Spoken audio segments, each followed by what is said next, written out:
faut bien comprendre que nous et puis les gens là, on est comme David et Goliath. Quand vous lisez l'histoire, David c'était un berger, il surveillait le bétail.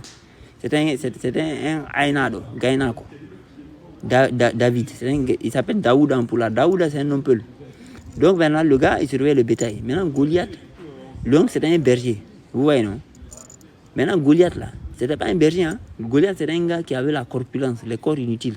Comme j'explique là, les corpulences inutiles là, comme les gars, comme les vrais bamanans. Bon, les vrais bamanans sont cool. Mais les vrais, c'est-à-dire que les gars qui sont lourds là, les noirs lourds là en Afrique là. Vous voyez non, comment ils sont géants, ils sont lourds. Eh bien Goliath c'est les gens là.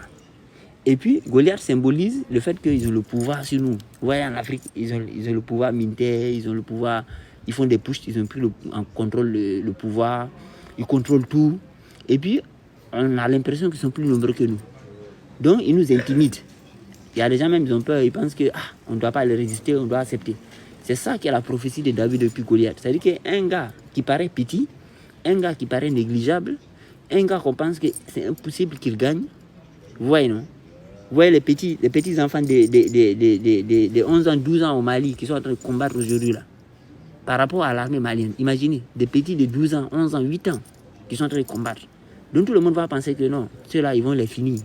Mais en fait, c'est ce que Dieu dit. Ceux-là, s'ils s'arrêtent, ils vont gagner. Ils vont faire tomber Goliath. Donc Goliath, c'est les envahisseurs, les noirs envahisseurs. Parce que les gars, là, c'est les envahisseurs. Ils sont venus, c'est pour ça que quand vous regardez en Afrique, ils habitent que dans des petites zones. Vous prenez par exemple les Soningués là, ils sont à Kaï, non? Mais Kaï là, eux-mêmes, ils disent que c'est les peuples qui ont fondé. Les peuples qui ont fondé ça en 1800 et quelques. Maintenant, avant qu'on fonde Kaï là, ils étaient où? C'est ça la question. La question est simple. Niani a été fondée en 1877. Niani, la capitale des Malinké de Guinée. Maintenant, avant que Niani soit fondée là, les Malinké de Guinée, ils étaient où? Question simple. On va pas loin. Question simple. C'est-à-dire qu'eux-mêmes, ils reconnaissent que c'est nous qu'on a fondé ça. Même Kasso, la ville de Kasso, ça a été fondé par le peuple. Eux-mêmes, ils reconnaissent. Maintenant, avant qu'on fonde Kasso là, les Malinké qui sont aujourd'hui à Kasso là, ils étaient où? Question simple. Parce que ça a été fondé dans les années 1800 et quelques. La question est simple. C'est-à-dire que là où ils habitent, vous allez voir que la ville a été fondée en 1800 et quelques. Avant qu'on fonde la ville, ils étaient où?